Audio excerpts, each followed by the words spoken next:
ആന ഇങ്ങോട്ട് കയറി വരുന്നു. അപ്പൊ ആങ്ങളോട് പറഞ്ഞെന്ന് മിണ്ടരുത്, പതുക്കെ പോ, നമുക്കന്ന് രണ്ടുപേരും സ്കൂളിൽ നിന്ന് വരുമായിരുന്നു. അയ്യോ,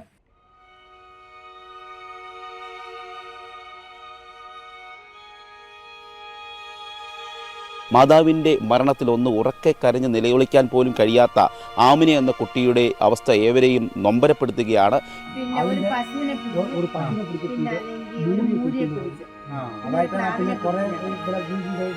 വീടിന് സമീപത്തുള്ള അരുവിയിലേക്ക് കുളിക്കാൻ പോയപ്പോഴാണ് സോഫിയയ്ക്ക് കാട്ടാനയുടെ ആക്രമണം ഉണ്ടാകുന്നത്.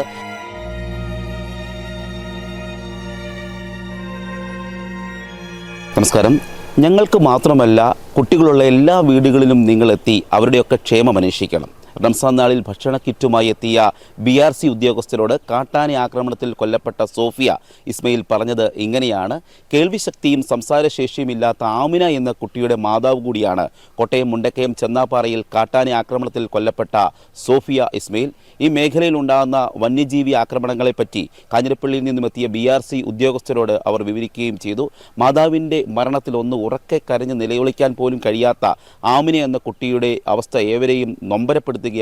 ഇന്നലെ വൈകുന്നേരം 5:30 മുണ്ടക്കയം ചേന്നാപ്പാറയിൽ വെച്ച് കാട്ടാന ആക്രമണത്തിൽ സോഫിയ ഇസ്മയിൽ കൊല്ലപ്പെടുന്നത്. അതിനെയും TRND എസ്റ്റേറ്റിലുള്ള ഇവരുടെ വീട്ടിലേക്ക് കാടും മലകളും താണ്ടിയാണ് കാഞ്ഞിരപ്പള്ളിയിൽ നിന്നുള്ള BRC ഉദ്യോഗസ്ഥർ അവർ ഭക്ഷണ കിറ്റുമായി എത്തിയത്. BRC അധ്യാപകനായ സുധീഷ് KM ആണ് ഇപ്പോൾ സോഫിയയും കുടുംബവും സംസാരിക്കുന്ന ആ ദൃശ്യങ്ങൾ സമൂഹ മാധ്യമങ്ങളിൽ പങ്കുവച്ചത്. എന്നാൽ ആ ദൃശ്യങ്ങളിൽ കാണുന്ന സോഫിയ ഇപ്പോൾ ഇവർക്കൊപ്പമില്ല. ഏറെ വേദനയോടെയാണ് അധ്യാപകൻ ഈ ദൃശ്യങ്ങൾ പങ്കുവച്ചത്. തങ്ങളുടെ മേഖലയിൽ പതിവായി പുലിയും കാട്ടാനയും ഒക്കെ എത്തുന്നതായും ഒരിക്കൽ കാട്ടാനയിൽ നിന്ന് ഓടി രക്ഷപ്പെട്ട് താൻ വീണതായും ഒക്കെ സോഫിയ ഈ ദൃശ്യങ്ങളിൽ പറയുന്നത് നമുക്ക് വ്യക്തമാണ്. ഇങ്ങോട്ട് വരാൻ വേണ്ടി, പക്ഷേ പിന്നെ മുണ്ടക്കയത്തിന് 22 കിലോമീറ്റർ വന്നു. നമ്മുടെ ഇതിലെ കൂടെ നമ്മൾ വന്നില്ലേ, ആ വഴി കൂടെ അടിവശം ആടിനെ ഞാൻ പറഞ്ഞില്ലേ, ആടിനെ പിടിച്ചു. നമ്മുടെ ആടിനെ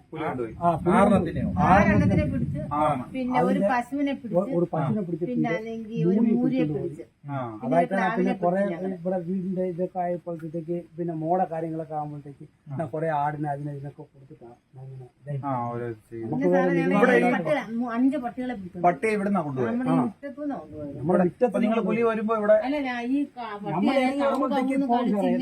കഴുത്തിന് പിടിച്ചോണ്ട് പോകുമല്ലേ, കണ്ടിട്ടുണ്ടോ? പിന്നെ ഞാൻ ഓടി വീണ് എന്റെ മുട്ടൊക്കെ ഇതായി. ഞങ്ങൾ മെഡിക്കൽ റെസ്റ്റ് ചികിത്സയൊക്കെ ആയിരുന്നു. വീട്ടിനകത്ത് ഇറങ്ങി വന്നതാണ്. പട്ടിയെ പിടിച്ചപ്പോഴത്തേക്ക് ഞാൻ പറഞ്ഞു നീ ഇറങ്ങി പോകാൻ പറഞ്ഞു. ഞാൻ ഇറങ്ങുന്ന മുമ്പ് ഇവരെ ഇറങ്ങി വന്നിട്ട് ഇവിടെ ഒന്നും താഴത്ത് പുലി ഇറങ്ങി, പുലി ഓടി. പട്ടിയെ പിടിച്ചെടുത്ത് താഴ്ത്തി ആടി, പട്ടിയെ കൊണ്ടുപോയി. അത് 50-60 കിലോ വരെ അത് എടുക്കും. ഇത്രയും ഉണ്ട് സാർ. ശരിക്കും പറയാണ് 27 കിലോമീറ്റർ ഉണ്ട് ഇവിടുന്ന്. 27 കിലോമീറ്റർ കറക്റ്റ് ഉണ്ട്. ഈ വണ്ടി നമ്മൾ ഇത്രയും നടന്നു ഞങ്ങളുടെ തന്നെയല്ല പിടിച്ച പുറത്തുകാരൻ ഒരു വീടുണ്ട്, 2 പെൺപിള്ളേരും അച്ഛനും അമ്മയും താമസിക്കുന്നത്. അവരുടെ ഒരു 10-15 പശുവിനെ ആദ്യം ഒന്നിനെ കൊണ്ടുപോയത് പിന്നെ പിടിച്ചോണ്ട് പോയി പശുവിനെ. പിന്നെ നമ്മുടെ ഇത്ര ആനയും ഈ ആന ഇങ്ങനെ പിടിക്കുക. ആനയെ കണ്ടിട്ടുണ്ടോ പോകുന്ന വഴിക്ക്? 27 ഞങ്ങള് പറഞ്ഞു കണ്ടിട്ടില്ലേ? എവിടെ വെച്ചുണ്ട്?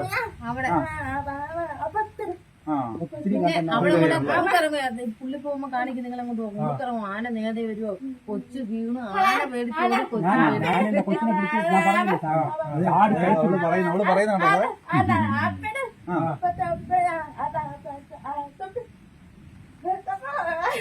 ആന ഇങ്ങോട്ട് കയറി വരുന്നു. അപ്പൊ ആങ്ങളോട് പറഞ്ഞെന്ന് മിണ്ടരുത്, പതുക്കെ പോ, നമുക്കന്ന് രണ്ടുപേരും സ്കൂളിൽ നിന്ന് വരുമായിരുന്നു. അയ്യോ, എല്ലാം അപ്പുറത്തെ പിള്ളേരും കണ്ടിട്ടു, ആ ചേട്ടനെല്ലാം കണ്ടിട്ടു. ഇടയ്ക്ക് വാർത്ത കാണുന്ന 10-27 എണ്ണത്തിന്റെ കൂട്ടം ഇതാല്ലേ? സാറൊക്കെ ഞങ്ങൾ വിളിക്കാം, കള്ളവാണെങ്കിൽ വിളിക്കാൻ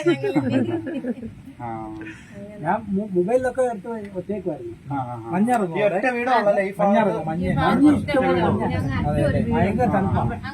നിങ്ങൾക്കിപ്പോ രാത്രി ആവശ്യം വന്നാലോ വേറെ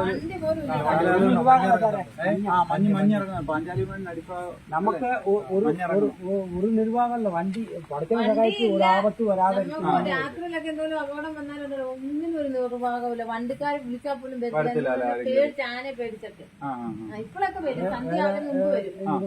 അവര് പറഞ്ഞിട്ടുണ്ട് സന്ധ്യ ആവുന്ന മുമ്പ് എവിടെയോ ഓട്ടത്തിന് വിളിക്കണോ അല്ല അത് കഴിഞ്ഞിട്ട് വരത്തില്ലെന്ന് പറഞ്ഞു. അവർക്ക് ജീവനെ പേടിയില്ല. ആ കുറുക്കൊക്കെ കണ്ടിട്ട് സാറ് ഈ ആനയുടെ ശല്യം കാരണം ഉള്ള ബസ്സും കൂടെ നിന്നുപോയി ഫുള്ള്.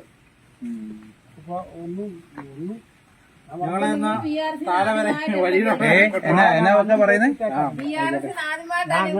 ഇങ്ങനെ ആമിന ഉണ്ട്, ഇങ്ങനെ ഒരു കൊച്ചുണ്ട്, ഈ പ്രദേശത്തുണ്ടെന്നൊക്കെ അറിയുന്ന തന്നെ ബിആർസിക്കാർക്ക് അറിയാം. ഇങ്ങനെ മറ്റുള്ളവർക്കൊന്നും അറിയത്തില്ല. നമ്മളിങ്ങനെ എവിടെ താമസിച്ചു വന്നുള്ള ഒന്നും അറിയത്തില്ല. ഞങ്ങൾ അതുകൊണ്ട് എല്ലാ വീടുകളും പിള്ളേരുടെയൊക്കെ വീടുകളിൽ എല്ലാരെയും ഒന്ന് കാണാം. ഇപ്പൊ ഞാൻ എന്റെ വീട് തന്നെയല്ല, ഇങ്ങനെയുള്ള പിള്ളേരെ എല്ലാ കുട്ടികളുടെ വീട്ടിൽ പോയി അവരുടെയൊക്കെ ക്ഷേമം നോക്കണം. എന്നാലല്ലേ അവര് ഞങ്ങൾ കുറെ ദിവസങ്ങളായിട്ട് ഇങ്ങനെ കുട്ടികളുടെ എല്ലാ വീടുകളിലും കയറി ഇറങ്ങുക. പാമിനെ ഒന്ന് കാണാനും ഒന്ന് പറ്റി. ഈ സാധനം ഞങ്ങൾ എന്തും ബിആർസി വരുമ്പോ കാണുന്നത്. വീടിന്റെ പരിസരത്ത് പതിവായി വന്യമൃഗങ്ങൾ എത്തുന്നതായി ഉമ്മയും ബാപ്പയും മകളും ചേർന്ന് അധ്യാപകർക്ക് വിശദീകരിച്ച് നൽകുന്നു.